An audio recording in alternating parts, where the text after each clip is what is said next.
What's up, guys? Welcome to Daily Dose of Reddit. This is your host, Zach, and today's subreddit is r/IDontWorkHereLady. This story's called I'm Not Your Employee. So this happened a while ago, but I used to work for a seasonal goods store. Basically, the inventory varies depending on the time of the year, but I had to leave due to health issues. I like to shop there regularly because the prices are unbeatable, and if I'm lucky, one of my previous coworkers will apply their employee discount. Sometimes if I notice it's busy, I'll straighten the shelves a bit, but I won't be too serious with it, just adjust it so other shoppers can spot the products easier. It's a force of habit. Plus, I kinda do this in a lot of stores. I should also mention that the dress code for this store is pretty casual, like jeans and t-shirt kinda casual, plus an apron. Red, blue, or green depending on the department. So I'm wandering through the aisle, trying to find some decorations for my home when an older lady, who looked to be in her 50s, started to put random stuff in my cart. I recognized the manager on duty badge around her neck. I, however, did not recognize her, so she was more than likely hired after I left. Our exchange went like this. Excuse me, I'm using this cart? Yeah, and? You're putting things away anyway. Can't you take care of these for me? I'm sorry, I don't work here. I'm here shopping. Don't give me that excuse. I saw you tidying up the shelf. Just put these back for me. I don't have time to argue. I have a phone call with corporate in a minute. Again, I don't work here. I'm not wearing a name tag and I am shopping. I also just like to straighten a shelf if it's looking janky because it bugs me. Really, I see you here all the time. I'm pretty sure I've seen you in the break room a few times too. Stop lying and get to work. She drops the rest of the stuff in her arms into my cart. I'm getting kinda annoyed at this point, because I've already explained twice that I'm not her employee. I let out a heavy breath, gathered up all of the stuff she dropped into my cart, into my arms. I looked at her dead in the eyes and just dropped the items into a nearby display bin. Her face covered in shock. She says, "How dare you! I'll write you up for that!" Since I've worked there previously, I know that she technically can't file a write-up. She has to speak to a store manager to file it. Okay, great. My name is Anna. Go ahead and call the store manager to file that write-up for you. See, I knew you were an employee. Only employees know that. She radios the store manager. Listen, Linda. I'm not your employee. I used to work here, but I'm not currently employed here. I'm calling BS. You're just saying that to get out of a write-up. Too late. Store manager's already on his way. Okay, great. Store manager finally arrives. I smile and wave at him. He's a really cool guy. And me and him work together all the time while I did work there. Hey, store manager, can you please do me a favor and tell manager on duty here that I no longer work here and to stop harassing me about getting to work? Store manager looks confused and looks at manager on duty. Why are you telling her to get back to work when she doesn't work here? She's not even wearing the name tag or an apron. How could you confuse her for an employee? Well, I know I've seen her in the break room and she was organizing the products on the shelf. Manager on duty, she is no longer employed with us. Her picture's hanging up in the break room because she got Employee of the Month 4 months ago, which was her last month working here. Leave her alone. But if I find out that you are harassing anyone else who is not in uniform, I will write you up. You and I both know you can't afford to have another write-up. He looks at me. Have a good night, Anna. Also, sorry about manager on duty. Use my employee discount when you check out. I'll let customer service know how to use it when you check out too. Managers get 30% off everything in store, including sale items. Regular employees only got 20% off non-sale items. Thank you so much, store manager. You have a good night too. I finished my shopping and went to check out. I still shop there on an almost daily basis. And by the looks of it, manager on duty either quit or finally got that last write-up because I haven't seen her recently. 30% off everything, even sale items? Ooh! So, theoretically, if there was a 70% off sale and you used your manager's discount, you could get 100% off. Or they're like annoying terms and conditions because that's a pretty good deal. I mean, I wouldn't want to be a store manager. That's a lot of responsibility. This story's called I'm Not an Airport Worker. I just play one at O'Hare. I posted this as a comment to another post, and after someone saying that not all submissions had to be dramatic, I figured I would just post my own story on its own. I was in the Chicago O'Hare Airport, getting there around 9 o'clock at night, and a bunch of flights had been canceled there. I was flying from Omaha back home to Florida. Well, I finally got my flight home squared away, having to go through DC the next day. Screw me! And it was time to find a hotel for the night. At first, I was on hold with the airline while they looked for a hotel within my budget, which was actually very high since work was paying for this. And I was on the phone for at least 30 minutes or so while this guy was making calls to local hotels. After that, I was looking online myself and even on vacation rentals by owners. So I decided to sit in the closest seat I could find during this call in my search, which was located behind an information desk. And this was just a desk, a simple, everyday office desk.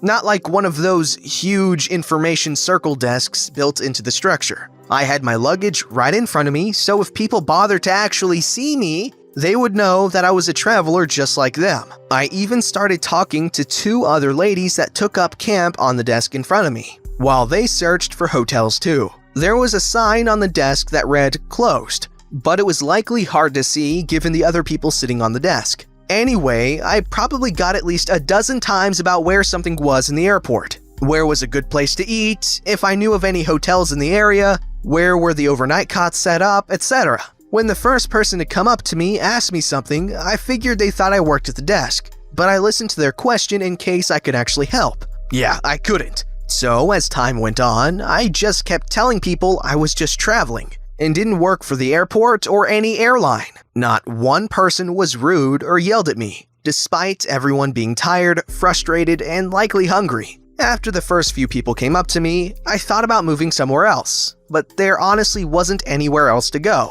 That place was packed with upset air travelers. The first time it happened, I was actually like, "Oh, maybe I'll have something to post on IDontWorkHereLady." But no, all my encounters were normal and pleasant under the circumstances. For those interested, I actually ended up having to spend the night in O'Hare. I now call it the O'Hare Hotel. I met up with a lovely woman who ironically was headed to Omaha, where I had just come from, and a nice guy a few years older than me. We hunkered down in a long, very lit hallway for the night, after finding some cots, blankets, and pillows. The airport also hands out these little sundry bags, which was convenient. My airline tried to reroute me all over the East Coast to get me home. So, early in the AM, when they woke us up, we had to get up at like 5 o'clock when the airport officially opened. I booked another direct flight on a different airline for around 7 o'clock in the morning. I'm glad work was paying, so I was lucky to have that option. I know a lot of people were really stuck and at the mercy of the Chicago air gods.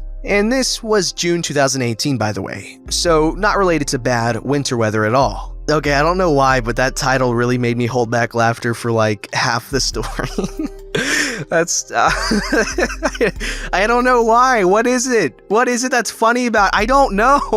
This story's called "Got Mistaken for an Employee Twice in Tesco's. Luckily, no one tried to steal my Switch." The first one, I thought, finally, a story to tell on this sub. The second one made me rethink my outfit. So, backstory. I'm a vegan. Okay, next story. I'm kidding. I'm a vegan and thought it would be interesting to make some what I eat in a day type videos for YouTube. I'm also sensitive to noise, so I wear giant noise-canceling headphones when I leave the house. My country is also launching a program where if you wear a lanyard with sunflowers on it, they can tell you have an invisible disability and will offer you extra help when possible. So I'm filming all the vegan food I'm looking for, I'm wearing giant headphones, and I've got a lanyard. I'm wearing a fluffy white jumper that could be mistaken for a Christmas jumper, and supermarkets in the UK often let their staff wear Christmas jumpers in December, so maybe that's why my lack of a uniform wasn't taken into account. So I'm looking at the free from second and filming on my phone when I hear a woman asking what to do about an empty box. I stepped out of the way so she could talk to the actual employee, and she gave me a funny look. Then she said, "Don't you work here? It looked like you were scanning stuff," as it dawned on her that she was just bothering some random person. So I had to explain that no, I just think people give a crap about my diet. She apologized and found an actual employee. A pretty normal interaction, really. No screaming, no demanding to speak to my manager, no stealing my game consoles. The second one was at the checkouts. I was just hovering in my own world when a woman turned to me and said, "Do you work here?" I was shocked. It had happened again. The woman said she saw I had a lanyard and thought my headphones were connected to all the checkouts, and I would give orders through them. I'd been promoted to some kind of hypothetical management position. The woman said that maybe I should work there. Maybe I should. Then I could afford a switch and make these stories a little more juicy.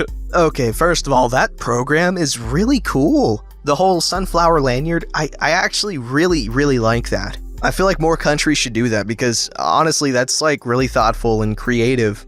This story's called, I Don't Work Here, but I Guess I Can Help. So, a little background. I used to work at a Source electronics store in Montreal a few years ago, 2012. Next door was an EB Games or GameStop location. My friends and I worked at these locations. One afternoon during the summer months, I decided to browse the PS3 games at the EB next door on my break. The scenario is completely ridiculous, but hilarious enough that I still recall it in vivid detail. I'll set the stage. My manager, we'll call him Dave, my friend at EB, we'll call Sam, and his manager, we'll call him Crappy Manager, are in this day. Hey Dave, I'm gonna check out the new titles on PS3 before I go get lunch. Want a coffee? Sure man, just be back in 30. Yeah, no problem. I head out and hang a quick left toward the EB door. As I walk in, I see two older ladies, who we'll call Lady 1 and Lady 2, probably in their 60s or 70s,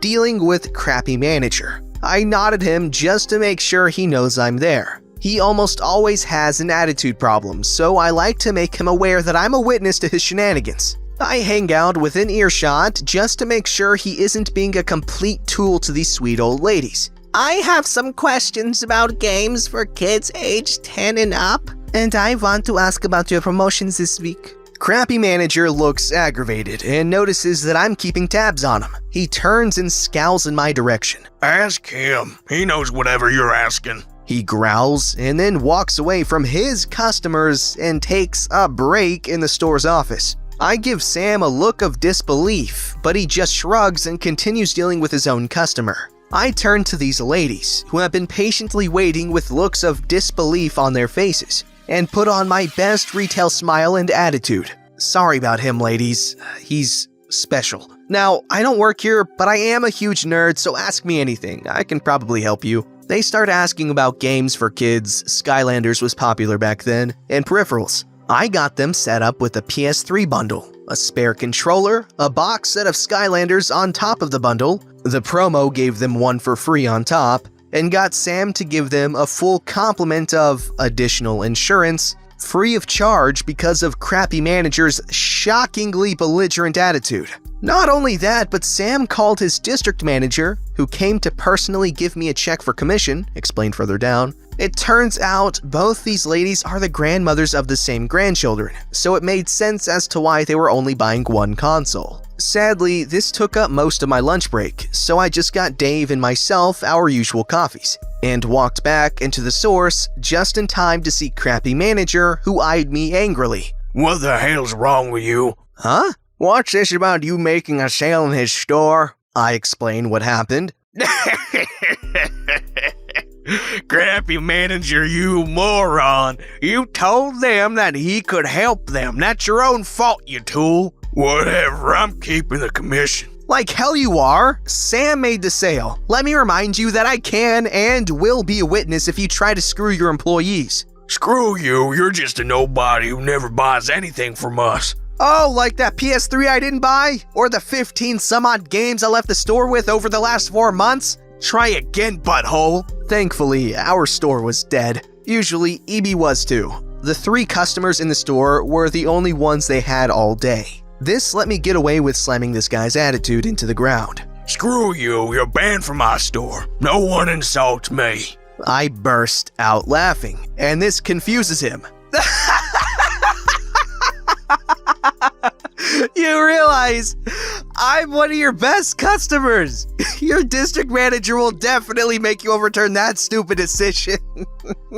We argue a bit, and then he leaves. Dave and I stare at each other in amazement at how ballsy this guy is. The next day, a well-dressed guy walks into our store and asks for me by name. I present myself and put on my usual retail demeanor. "Hi, I'm OP. How can I assist you today?" The guy looks me over and assesses me. It made me kind of nervous. He then introduces himself. "I'm district manager, and the EB next door is part of my district." I'm a little taken aback. Why would the district manager come to personally see me? He explains that the numbnuts next door, crappy manager, has been angering customers for months, to the point that they're boycotting the store. He told me about the call from Sam and handed me a check for my well-earned commission and said, "I wish we had more guys like you working in our stores." I intercepted the positive commentary from those customers who said you were really helpful and wished you were an actual employee at that store. I'm standing there in a daze,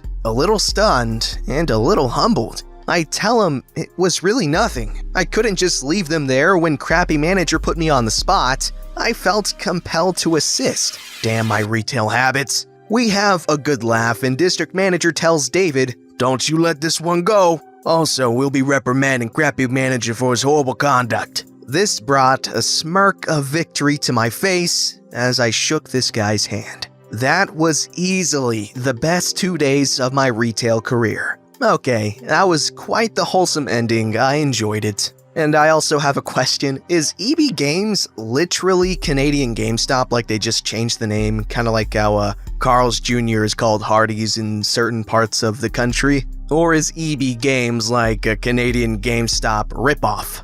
Don't forget to like, subscribe, and hit that bell to never miss an episode.